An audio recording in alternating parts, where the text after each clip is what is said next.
Hi everyone, this is Anupama from Department of Physics, Srinarayana College, Natika. As a part of graduation from Calicut University, every student has an opportunity to study a subject which is not related to their mainstream. Through this presentation, I would like to introduce the open course offered by our department. Name of the course is Non-Conventional Energy Sources. This paper has got 2 credits with a total of 50 marks. Unlike other physics subjects, I can assure you that this one is going to be very easy and interesting for students from different streams. And this course does not demand any prior knowledge or deep understanding in physics. This course is structured in such a way that it covers basic theoretical concepts that can help students to score their maximum in exams. In this paper, we primarily deals with energy. In simple terms, energy can be defined as a capacity or ability to do work. Everything that happens in the world can be expressed as a flow of energy in one form or other. Energy sources are of two types: conventional energy sources and non-conventional energy sources. This course is all about non-conventional energy sources.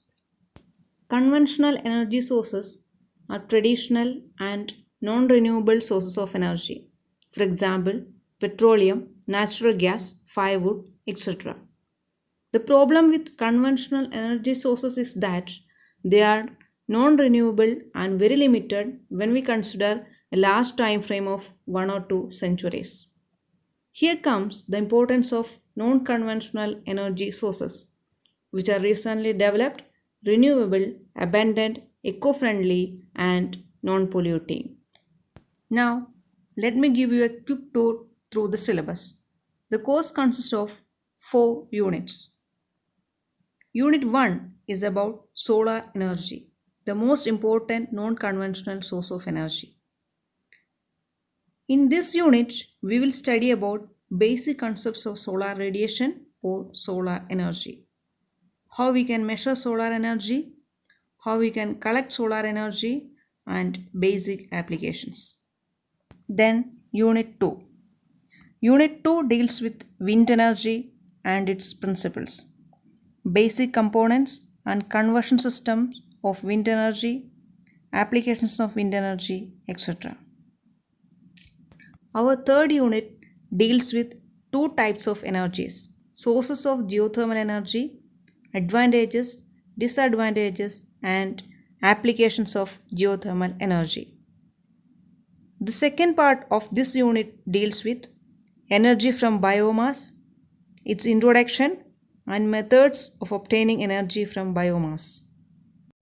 The fourth and final chapter discusses about tidal energy, its basic principles, advantages, and limitations. This chapter also discusses chemical energy resources, primarily batteries, advantages of batteries for bulk energy storage. That's all about the syllabus, and by now you all should have realized that this course is very easy, manageable, and relevant. And trust me, there is no rocket science in this.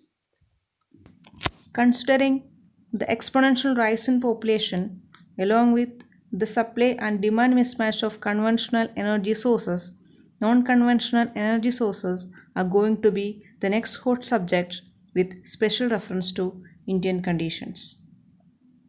Study and development of non conventional energy resources is very crucial for the long term sustainability of human race on earth. In a nutshell, this course is highly recommended for any future looking far-sighted student. These are the textbooks and references. Thank you.